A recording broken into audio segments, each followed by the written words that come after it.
Nabi, boleh Nabi, boleh dipikir langsung ibu orang lagi.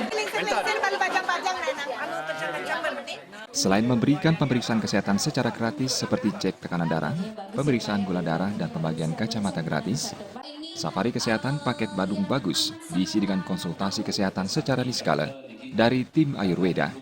Secara umum, Sudiana yang juga mantan anggota DPRD 2 periode ini mengaku sangat paham hal-hal yang sedang dibutuhkan warga saat ini. Salah satu kebutuhan utama masyarakat adalah kesehatan dan pendidikan. Menurut mantan Wakil Bupati Badung ini, masyarakat perlu diberikan edukasi agar bisa menjaga kesehatan. Kalau kita melihat kondisi real masyarakat kita memang perlu ada edukasi tentang kesehatan. Nah, untuk itu kita harus melakukan edukasi tentang bagaimana caranya memelihara kesehatan. Ini penting.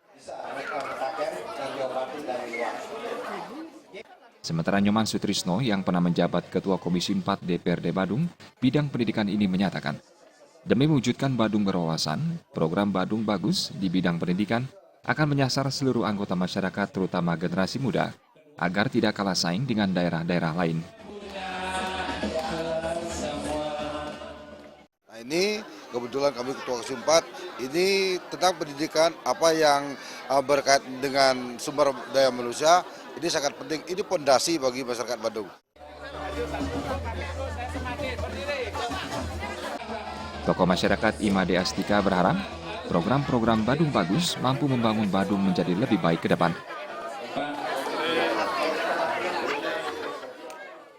Dan selanjutnya program-program bukan program untuk safari kesehatan saja, namun demikian tentunya program yang lebih penting lagi bagaimana kita bisa memenangkan dalam perhelatan perpolitikan atau dalam pilkada yang akan datang ini. Dalam safari kesehatan ini, relawan Badung Bagus memberikan bantuan dana untuk pembangunan Banjar Kertelestari, sekaligus melantik 20 koordinator Banjar relawan Badung Bagus. Tim relawan Badung Bagus yakni mampu memenangkan duet Sudiana Sutrisno di Badung Selatan sebesar 65% hingga 70% suara. Rati Anggoro dan Angga Ratana, Bali TV.